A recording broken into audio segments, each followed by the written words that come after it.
First of all, I have prepared some questions. I know it's basically based on your working experiences. Shall we start? Feel free to ask whatever. Okay, thank you, sir. Okay, first one. In 2012, you took the initiative to integrate foreign nurses into the workforce, which is now predominantly dependent on foreign nurses.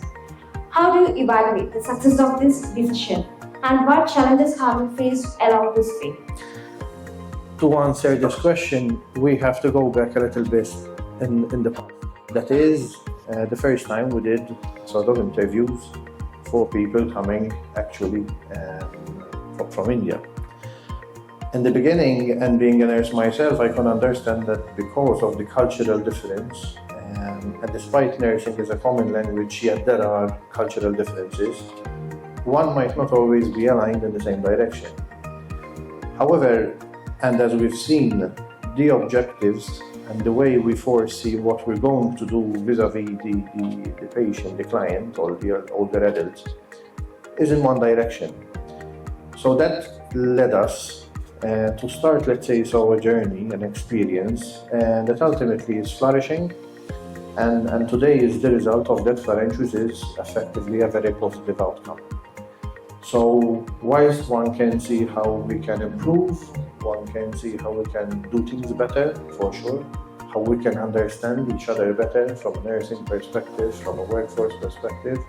I think all of this has led us to a positive outcome, and I think we need to push further towards quality, and I'm sure that with what we've seen, with what you've presented, that will be the next milestone that we'll manage to achieve.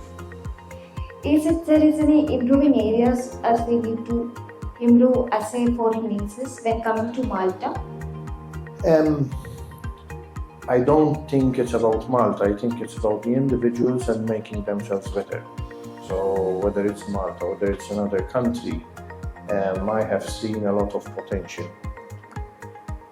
Despite sometimes there would be occasions whereby we might not fully understand each other because of a multitude of reasons, I believe that in continuing to train, as Lee was explaining, and in terms of the vision that you presented for Captain Hope, which is striving to, I think that is the main core where we should push. So I think with all the good elements together, the outcome can flourish, and I think this will be a definitely step forward in the right direction. Thank you, sir. Second one, as a nurse by profession, you continue to value the identity of nursing. Given the current workforce composition mainly from India, what are the strengths you have observed in Indian nurses? As there are many areas you feel they need to improve better. Yes. First of all, vis-a-vis nursing, one of my biggest mentors when I was going into manage told me, first you're a nurse, and then you're a manager. So whoever would be coming with us, and I've been working, most of my colleagues are from India, foreign nurses, whatever. First of all, we proceed, we move forward, we practice through nursing. The biggest asset I believe, or I have witnessed, in particular in the nurses, has been compassion. And I've seen the word compassionate being used a multitude of times. Now, the word compassionate means that you walk the journey throughout whatever you're doing. So when you have that element and you combine it with training, you combine it with further interpersonal attributes, I think that brings a very big strength that we've seen not only in Malta but internationally. So if you start with the UK, if you go to other places in the world, and we have a lot of colleagues moving to other areas in the world, I think that the potential that, in this case, Indian nurses bring is an asset that we truly need to sort of cherish and nurture better. Thank you, sir. Can you describe a time when you successfully led a significant operational change? What challenges did you face, or how do you overcome them? Operationally, if you take the operational perspective, it's a completely different story, because operations do not depend only on nursing, but are constituted in nursing. The biggest challenge probably would have been related to the culture difference. Reason being is that the ultimate end, which is the resident, the client, needs to be presented, needs to be satisfied. But what in his opinion is quality? The quality of life, quality experience, and all of this. So once, and this is even when Lee mentioned the language, once that got integrated into how nurses perceive their practice, so they integrated the national, the local, or the wanted needs of the clients that are receiving them, so the receiving end, I think that completed all this story. So whilst that could have been a very weak link where we needed to work most, the more you work on it, the more you make a better outcome. Thank you, sir. Then, what is your approach to ensuring daily operations are aligned with the company's long-term strategic goals? Long-term strategies are built on visions and are built on planning. So there cannot be a strategy that is not planned. And in terms of planning, planning is like a multidimensional world, because you need to plan a lot of things, you don't single out things. So once you're better planned, and we've seen this even through the experience that we've passed, for example, through COVID, which boils down to preparedness. So preparedness nowadays, even in normative management, is one of the key components that makes a success story. And in this case, operationally, I believe that preparedness in operational terms leads to the success that we're trying to achieve. Okay. Thank you, sir. Next, what strategies do you employ to foster effective teamwork and collaboration among diverse workforce? I think I have to continue with you what you mentioned, which is education and training, and what we've seen previously presented by yourself. To keep on growing, you need to keep on moving forward. So the moment you stop moving forward, you start moving backwards. Education is very much the same thing. So the moment you stop learning, the moment you stop being stimulated towards enhancing your knowledge base, your skills and whatnot, is the moment that you start regressing.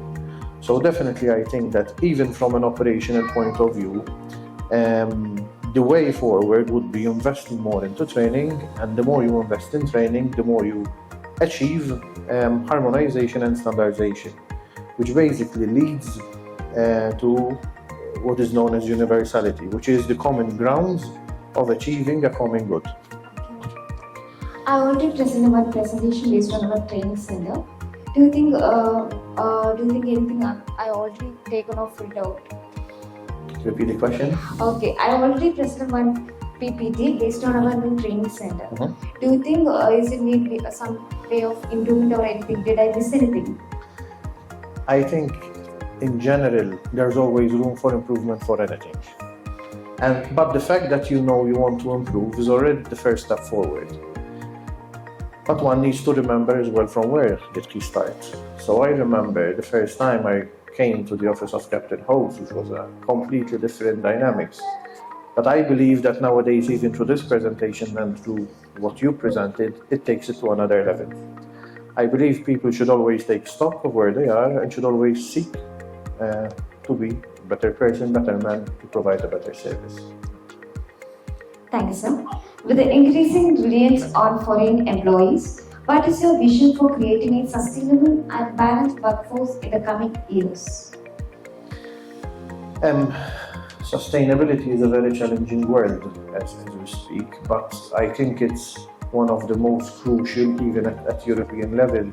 Sustainability is one of the most important features in management and businesses and whatnot.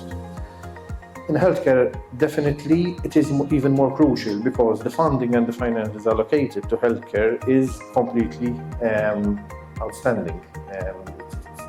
It's out of this world. So sustainability needs to be definitely built upon the constructs of effective management, which is efficiency and effectiveness. So whatever we do, how we do it, The way if we're recruiting, if we're selecting candidates, if we want to work together, I think we have to be efficient and effective. The moment we're not efficient, we're not effective, I think that we start losing sort of the quality benchmark that we're trying to take. Last question. As a lecturer in ethics, how do you incorporate ethical considerations into your operational and leadership decisions?